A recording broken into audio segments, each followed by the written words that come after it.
On to movies and money with film critic Eric Childress. Hello to you, Eric. Hi, Angie. Jungle Cruise exceeded expectations over the weekend, but do opening weekends still hold the same weight as prior to the pandemic? Not in this environment, Angie, no. The positive thing about seeing numbers like the $35 million that Jungle Cruise made at the box office this past weekend is that theaters are starting to see some relatively steady business again, and that is indeed good news. But it is probably not a consolation to the higher-ups on the corporate chain at theaters and studios who are not seeing the kind of repeat business nor positive word-of-mouth extensions much beyond these opening weekends.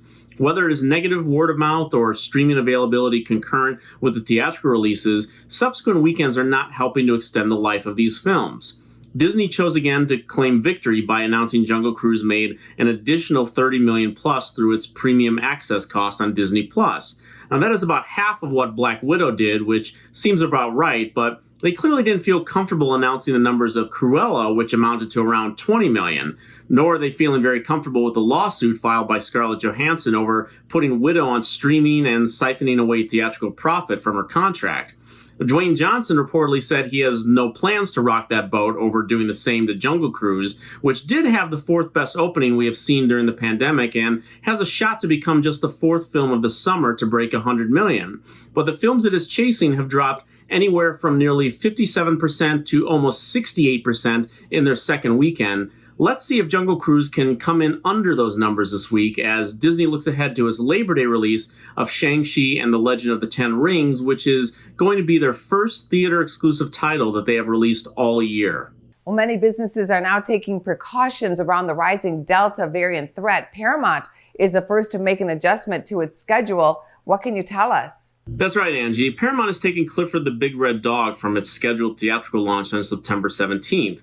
Now, the film had been delayed from last November to this November, but then moved up to September and now removed indefinitely. And the studio is saying this is a reaction to the increased concerns over the Delta variant, but this could also be a straight-up reaction to family films, as we have said before on the show, not drawing big audiences as of late. There's still no word on whether Clifford will play the Toronto Film Festival next month, which was announced just a few weeks ago. So clearly they are confident enough in the film to give it a launch there, and currently is still on the schedule. This weekend, a new version of The Suicide Squad opens in theaters. Take a look. My court date is coming up, and Miss Waller said maybe you could help me out. You're flexing in my door! Everyone stand down. Miss Waller, I don't... Stand down! I wouldn't take such extreme measures if this mission went more important than you could possibly imagine. Are you in or out? Is this film, Eric, worth the time and money to go to the theater? And how do you think it will perform, given it will also be available on HBO Max? Well, to answer the first question, Angie, yes, James Gunn's The Suicide Squad is worth your time. So much more than the disastrous attempt in 2016 to bring the comic book to life. For one, this is a very R-rated version, so if you don't mind the extra blood, you'll likely get wrapped up in what is basically the Guardians of the Galaxy just with villains, but villains that we kind of like.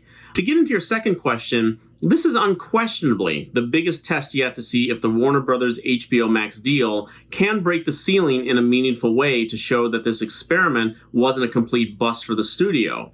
The 2016 film, which is hated pretty much across the board, nevertheless grossed over $325 million domestically. That was PG-13, and only 6 R-rated films to date have ever grossed over $300 million. But no film during the pandemic, though, has made over $200 million yet, and this is unlikely to be the first.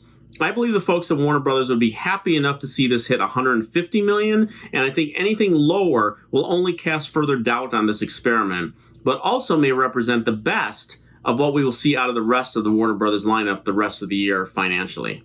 I know you're covering this film on your podcast. Thank you for your review on our show, Eric. Thank you, Angie. Go to businessfirstam.com for where to see our show on TV.